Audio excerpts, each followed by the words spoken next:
The Autobiography of Paul Elliott, the Chosen One. Paul Elliott was born and raised in the West Kingston district of Waterhouse, a ghetto area rich in musical tradition, but where everyday way of life is a constant struggle against poverty and the threat of violence. He and his family was spared neither. His mother was left to fend for a family of 10 children alone, and unsurprisingly, he grew up amid considerable hardship during these early years. You can still hear the sufferation and frustration in his voice today.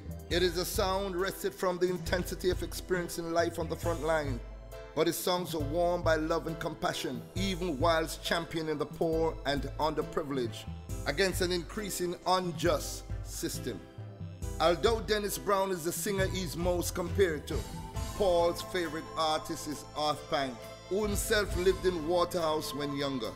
Other artists such as Johnny Clark, Johnny Osborne, and Dennis Brown would often stop and visited his elder brothers, and the sweet melodies of Black Uhuru rehearsing right next door to the family home.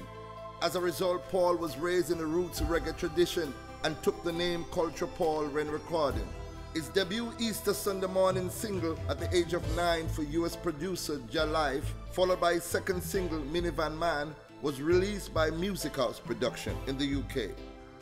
With producer and sound system owner Prince, later King Jammy, based only a stone throw away and nearby St. Lucia Road, it was inevitable that the promising youngster should center his activities there. And whilst it's not unusual for Jamaican artists to record at such a tender age, once the initial excitement has faded, few receive much help or encouragement in furthering their careers. From here on, Culture Paul's apprenticeship began in earnest, as he was forced to compete with established names for the chance to shine. A task made especially difficult, as Jammy was soon to become Jamaica's leading producer, and could pick up the island's top acts whenever recording or taking his champion set on the road. Meanwhile, Paul and his family retained close ties with the local community and continued to welcome the likes of Admiral Bailey, Shabba Ranks, Shaka Demus, and Lieutenant Stitchie into their home before introducing them to the Jammy's camp. This pattern was to repeat itself over the next few years as Paul took a more crucial role in the studio's promotional activity. Although apart from tracks such as Brutalize the Sound Boy and the Ja Life Slim Belly Man LP, his own release remained few and far between.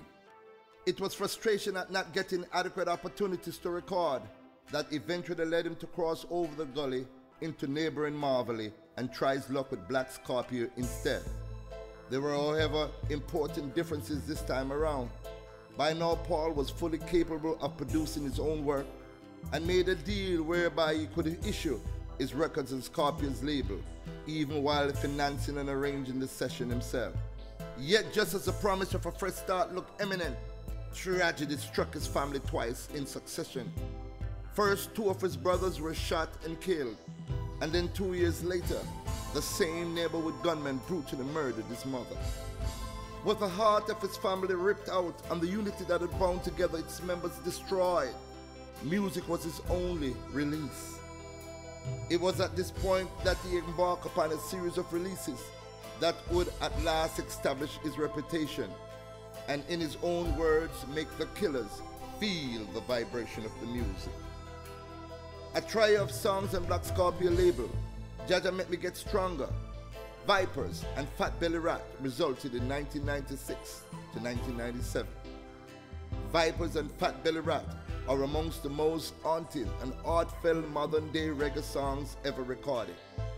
They in turn heralded a steady flow of outstanding roots and culture singles from other Jamaican studios, winning him instant recognition from the worldwide grassroots audience. Alongside several previous unreleased tracks, the best of these are now compiled on his excellent debut album, Save Me O Jah, produced by his own Stronger production label and distributed by Red Bridge in England. And whilst drawn from a variety of different producers, Paul's input into such works should not be underestimated. For as well as writing and performing his own material, he continues to arrange these sessions with a level of care and devotion to details that any great artist would readily understand.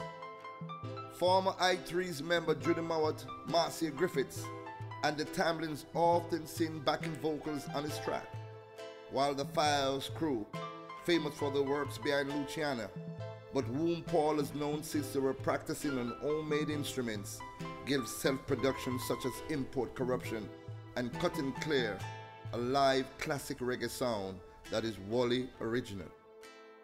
The latter is a defiant protest against the exploitation of young talent and the perfect riposte to those who still hold 70s reggae in a higher regards than today's equivalent.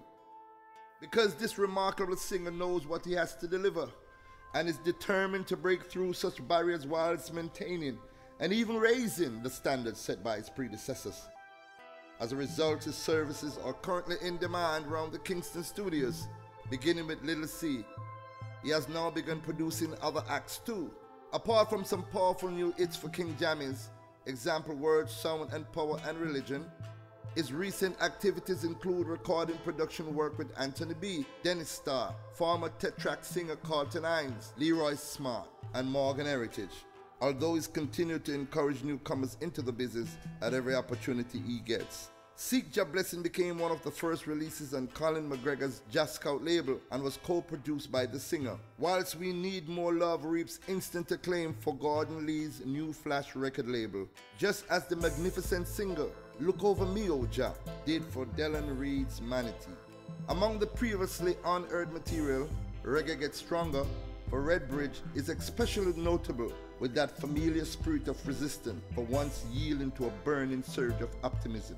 In 2001, Paul Elliott followed up with his second album, The Meaning of Life, on his own Stronger production label, distributed by Taboo One in France. That album has earned the artist an extensive amount of tour worldwide, with songs like Psychological Warfare, Leader's Mistake, just to name a few. His third album, Coming Home, in 2002, was also produced on his own Stronger production label and was released in USA, distributed by Artist Only Record Company. Self-Reliance, his fourth album, was released by Stronger Production in 2004 and is being distributed by Zojak worldwide. His current album, released in March of 2015, is currently creating waves worldwide with songs like Reggae Music Turn Up, Real Thing, Family Man, Get Ya Involved, and In the Valley of Decision, all produced and arranged by Stronger Productions, owned by Paul Elliott. This album has 4 music videos. As it happens, this is entirely well placed. He has recorded on almost every label in Jamaica and then some. Paul Elliott has survived and triumphed over all unimaginable tribulation to reach where he is today. Like a phoenix from the flames, his career has risen against all odds. He is a Rastaman inspired by truth and righteousness, and who sings from deep within his heart to a universal audience, whatever the subject is at hand.